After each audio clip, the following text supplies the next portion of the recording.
Good evening. Assalamu alaikum. Iramdam da lay bay sa kwai pum namak tay kai kum na butsari. Ngasi ay wafam khara thamjage nga sai so notice am di thoki bane. Ay na live sida ngasi thamgadori basi sininaw si yam nungai ta ba pen da ba akhoi gi iramdam sida mai gi mai ngak ta sak tan lay ba tangdu laita da na hujik IDP singi Irang IDP sing the puri ba to sir ade IDP sing the utli ba bebar sigi mayam sigi marak sida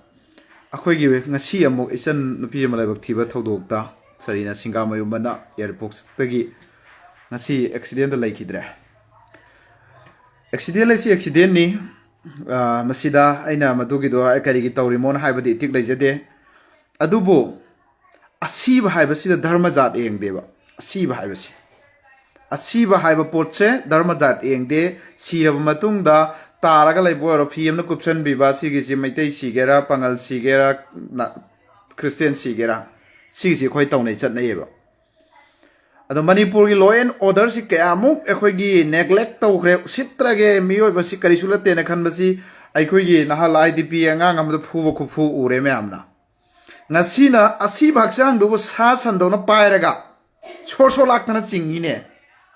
asi bhaksang do adu nupi police women police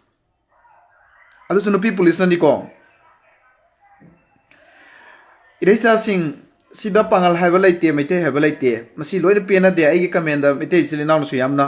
condemn to hoi ko yam pena haude ai kenom ta haijage ba ngasi fogi malem sida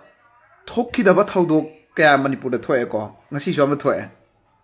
asi baksang dubo makhuna pai banate khuna ga paina banate asi baksang si migi he kai group upaga natraga na fazana sim kadiam pairaga singthongna ri neba yam asi baji okta boy gera na haro loi gera number 4 ka boy gera ado asi baksang si di chumna selut tawnari neba ikai khumno lim ne sira matung dadi दुनिया की जितना भी मालेम संसार से फत्ता थबक तौर मसु asi baksang da कावबम नोय थेंगनाराब्रा सिबदा पुलिस नगा नत्र चिंगबगा थेंगनाराब्राबा जंगली राज आइदो खोइ ज लैरेबा जंगली राज जंगल की सिस्टम मरम दिसि पुलिस अमक असिकक्त नतेबा सोयरम दौरिसि अदो ऑफिसर योरमगनी एंगमगनी अदो तौवे आदि थिंगमोय अदो मणिपुर दा लैरिबा पुलिस सिंगसिना लैंगाक ता लैरिबा अखोइगी पुलिस डिपार्टमेंट से अदो पूरा फेलर ओइबगुमबनेबा अदो फेलर ओइबगुमने इचिन नाउ सिंग लाइव जॉइन तौकिरोय ngai ko ngaptang Abdullah Khan ai join tokiroi ai wa thambada kedorani ko ai matam su ngasi di yam sangoi aduna ngasai gi manipur da lairi si asi ama khakna te sugumba kaya su yorom khine ba mi lising kaya yorom khine ba sumai chingnare ba maram di ai khoi da mayum da hanjanjara ge na satpa mafam da adugi sing dugi protest tawba adugi kedoba mukna badu da tawri ba salute tawri ba behavior tawri ba attitude myam thing du engbi yo ba du sulere ado ngasi yam penja dabadi aina yam nungai jada ba haigadra masi maitai ne ai khangde ngasai su muslim ne su khangde ai haubaga dum post au khrabane ai ta seng na khangde ko na da caption doina on thok bane mayam khangna ramgane lai khidraba ngang no pi macha du bo asi bagi hakchang du da sa sandau na chinge ba police department gi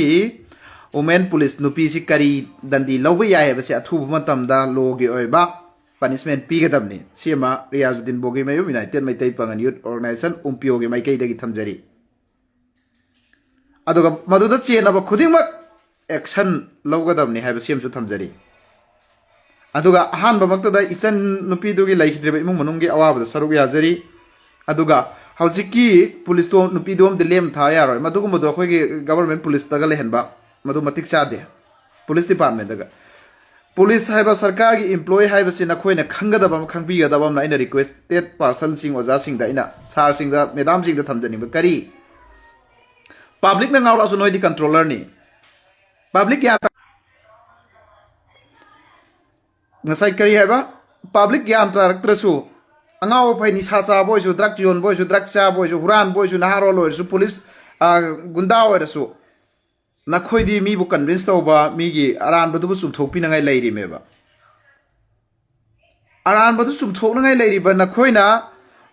lan na to sala di kari oi ra ne du di praja si kari oi ra kane ba du di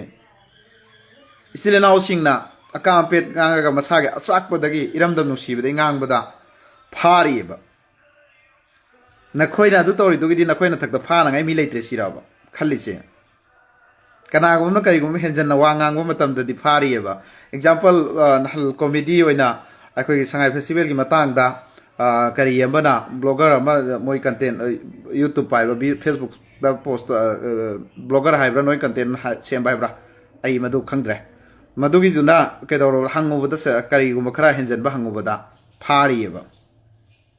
ado police department dage asi ba ma accident da yam laibak thi student ama da satra ama ko taraga leira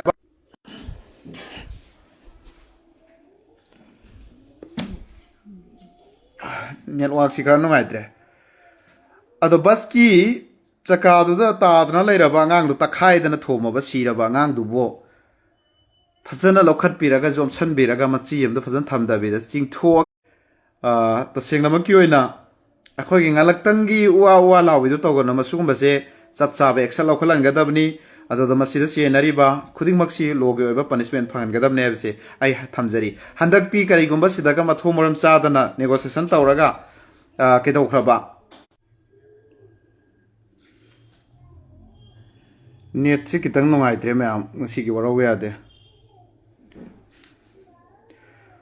adura nga sai gi kari haiba aina nga sai haijagi do kari haiba mamang da myam ama kedo khore adoga kari gumba sidaga ekoi gi thawai sa da bida manipur da leiba CSO sing organization any JSC oisano maduna masi belu leita bida phagi ta halaga loisan gi ba tawro de noi ikai phiru khungani masi am kaw gono masi mai ngasi gi life sida thamjari maram di ma ekoi gi micham prajana soibasu loge ebe dan di phangan gadamni law and order ngak seliba makhoi na soiba si ju double phangadam ne makhoi di makhoi ji double pian gadam ne makhoi ji ai yengba ngam de ba taseng ma gi ne video sing do ai uraga nasai ke do bodra di ai di thoma maga dum sumai tor men khaluraga chingba ma sali oi do na chingba hanjan jal hai re ko se police department da gi ichili naw sing tabi